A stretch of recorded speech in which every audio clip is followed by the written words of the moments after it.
भगिनियों का सबका स्वागत है। आज मुझे मौका दिया मीडिया सेल ने आपसे बातचीत करने का। संयोग से मैं सुबह आज नड्डा जी के रोड शो में सहभागी होने आया था और उसके बाद यहाँ आप सब लोगों के मध्य हूँ। चुनाव की दृष्टि से मैं यहाँ जो योगदान कर रहा हूँ यहाँ का कार्यकर्ता होने के नाते, वहीं दिल्ली की भी 7 सीटें मेरे जुम्मे हैं जिनको मैं देख रहा हूँ, वहाँ के चुनाव प्रभारी के नाते। चुनाव बहुत अच्छा जा रहा है, हरियाणा में भी, दिल्ली में भी, और 5 चरण का चुनाव हो गया है। छठे चरण में अब हम प्रवेश कर गए हैं, 7 चरण में कंप्लीट होगा। इस चुनाव में बहुत सारे मुद्दे उठे हैं। मुझे आज बताया गया कि मैं आपसे, क्योंकि मैं कृषि मंत्री रहा हूँ, किसान मोर्चा का राष्ट्रीय अध्यक्ष रहा हूँ, किसानों के मुद्दों का विद्यार्थी हूँ, तो मुझे कहा गया कि मैं आपसे उन मुद्दों पर ज़्यादा विषय रखूँ। कांग्रेस पार्टी बहुत गीत गाती है कि उन्होंने कभी कर्जा माफ़ किया था, और उन्होंने जो कर्जा माफ़ किया था मनमोहन सिंह की सरकार में, वो 72,000 करोड़ रुपए का था। और नरेंद्र मोदी जी 12 करोड़ किसानों को 6,000 रुपये प्रति वर्ष दे रहे हैं 6 वर्ष से, यानी 72,000 करोड़ रुपए हर साल दे रहे हैं। इसलिए बहुत सारी चीज़ें उनकी ऐसी हैं जिन पर भरोसा नहीं किया जा सकता। स्वामीनाथन रिपोर्ट कांग्रेस पार्टी के समय बनी। 2004 में उन्होंने समय स्वामीनाथन कमीशन गठित किया। 2006 अक्टूबर में रिपोर्ट आई। 14 तक उन्हीं की सरकार थी, एक भी लाइन उसकी कहीं लागू नहीं है। तो इसमें हुड्डा कमेटी बनाई उन्होंने, जिसमें 4 मुख्यमंत्री थे, वो भी स्वामीनाथन रिपोर्ट के इम्प्लीमेंटेशन को लेकर थी। उसकी भी एक भी लाइन लागू नहीं थी। हमने जब हमारी सरकार बनने वाली थी तो उस समय वादा किया A2+FL देंगे, हम A2+FL देंगे। हमने उसी समय वादा किया। आप लोगों ने बहुत मेरा भाषण वायरल किया, कांग्रेस के साथियों ने भी किया, नरेंद्र मोदी जी की रैली का, कि ओड़े पड़ेंगे तो किसान के खेत में नहीं, सरकार के खजाने पर पड़ेंगे। और आज मुझे कहते हुए आनंद है कि हमने हरियाणा में जब सरकार बनी, मैं उसमें कृषि, पंचायत, ऐसे 5 विभाग मेरे पास थे, तो मिनिमम मुआवजा हमने 500 रुपये किया।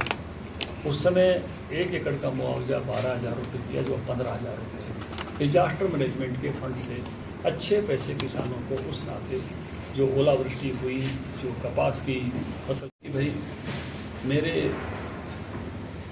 जब डेथ हो जाए तो 1-1 लाख रुपया आप मेरी उस पर रख दिया, जो है 100 पर। उन्होंने कोई अपनी वो बना रखी थी कहीं दान करने के लिए, उनको लगा वो सबसे अच्छा मौका होगा। तो 2 बेटों ने तो आए, आके चुचकार के 1-1 लाख रुपये रख दिए। तीसरा आया, 2 उठाए, चेक साइन किया, 3 लाख रुपये करके रख दिया। अब ये चेक कभी मतलब भुनेगा क्या, और भुनाने की कितनी नौबत भी आ गई तो बाउंस होगा क्या? ऐसा ही कांग्रेस का घोषणा पत्र है, जिसकी भुनाने की या तो नौबत ही नहीं आएगी, ये तो बाउंस होने वाला है। अब मैं आपको बताता हूँ, 80 करोड़ लोगों को मोदी जी फ्री अनाज देते हैं।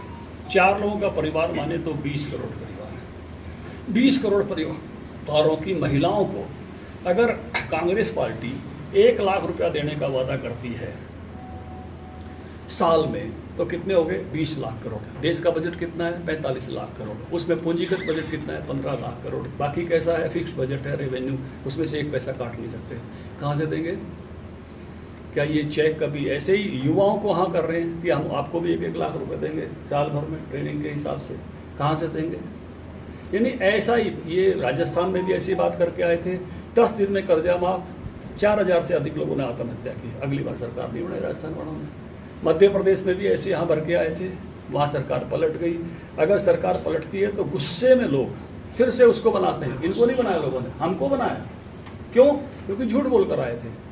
हिमाचल का आपने देखा, OPS के यहाँ भर के आए थे, बाद में कहने लगे केंद्र सरकार दे, तो इनके ऐसे घोषणाएं हैं कांग्रेस वालों की, वो वैसे ही चेक की तरह से या तो कभी भुगतान के लिए आएंगे ही नहीं। एक और भले आदमी को मैं देखता हूँ बिहार में, कह रहा है 1 करोड़ लोगों को नौकरी दूंगा मैं।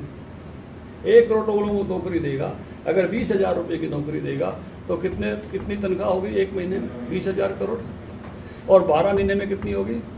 2,40,000 करोड़। और बिहार का बजट कितना है? 3.5 लाख करोड़। प्योर झूठ। इस झूठ के सिवा कुछ नहीं है इनके घोषणा पत्रों में, केवल और केवल झूठी बातें। ऐसे चेकों पर दस्तखत करके रखे हुए हैं, या तो वो भुगतान के लिए जा नहीं पाएंगे, गए तो बाउंस होने वाले हैं। ऐसा पुलिंदा है इन सब का घोषणा पत्र। मोदी जी वो कर रहे हैं। यानी मुझे इस बात की सबसे ज़्यादा खुशी है, मैं उन 27 लोगों की घोषणा पत्र की कमेटी में था, कि 70 साल के बाद कोई बीमा कंपनी किसी का मेडिकल का बीमा नहीं करती है, और लोगों की आयु भगवान की कृपा से 80, 85, 90 तक भी लोग जा रहे हैं। बहुत सौभाग्यशाली लोग 100 भी पार करते हैं। मोदी जी ने ऐसे हर जाति, हर वर्ग, कितनी ही कमाई वाला हो, सबके लिए 70 साल से ऊपर के लिए आयुष्मान कार्ड दे दिया, जिनको बीमा कंपनियां भी नहीं देती हैं। अभी इसी घोषणा पत्र में हमने घरों पर सोलर सिस्टम लगाएंगे, जिससे बिजली के बिल का बोझ। मैं पंचायत मंत्री रहा हूँ, देखिए कई चीज़ें हमारे देहात में अच्छी हैं, रोटी की दिक्कत नहीं है, कपड़े की दिक्कत नहीं है, मकान भी हमारे यहाँ हैं, उतनी दिक्कत नहीं है। नई आबादी आ रही है, उसकी अलग बात है। पढ़ाई भी हमारे यहाँ स्कूलों में अच्छी हो रही है, प्राइवेट भी और भी हैं। दवाई की दिक्कत आती थी, लोग कहते थे हरे पत्ते की गोले ले आऊँगा, लीले पत्ते की गोले ले आऊँगा। इलाज कराने में लोग संकोच करते थे, खर्च बढ़ जाएगा, बच्चों पे खर्च बढ़ जाएगा। लेकिन आज आयुष्मान से, चिरायु से वो सुविधा यहाँ हो गई है, और अब बुजुर्गों के लिए हो गई तो और भी अच्छी बात हो गई है। तो बुजुर्ग टालते थे अपने इलाज को, ये हमने खुद महसूस किया है, देखा है। लोकसभा में बताने लायक, जाने लायक ना उनके पास कोई एजेंडा है, ना उनके पास नेता है। वो अपने नेता की फ़ोटो भी अपने पोस्टरों पर नहीं लगा रहे, क्योंकि उनको मालूम है लोकसभा में जो उनका नेता है, उसके नेता के नाम के वोट नहीं है, इसलिए अपने नेता की फ़ोटो भी छुपा रहे हैं। इसलिए करें तो करें क्या, इसलिए उनके पास कोई ऐसा रास्ता नहीं है। मांग कर दिखाएं अपने नेता के नाम पर वोट, हमारी वोट वहाँ जाएगी। बताएं अपने घोषणा पत्र के कि हम बहुसंख्यकवाद के खिलाफ हैं, बताएं अपना घोषणा पत्र में कि हम अल्पसंख्यकवाद को पुष्ट करेंगे, बताएं अपने घोषणा पत्र में कि हम पर्सनल लॉ के समर्थन में यूसीसी के खिलाफ हैं, बताएं दीपेंद्र अपने भाषणों में कि धारा 370 को उल्टी लगाएंगे जो तोड़ी है मोदी जी ने। दम है तो सच बोल कर दिखाएं जो कांग्रेस का एजेंडा है। बताएं कि राम मंदिर में हम नहीं गए, कांग्रेस के लोग बताएं, ये सब बातें बताएं ना। अपने जो एजेंडा है, घोषणा पत्र है, उसकी कॉपी ऐसे लोगों को दिखा दिखा के बताएं कि मैं इस पे चुनाव लड़ना चाहता हूं।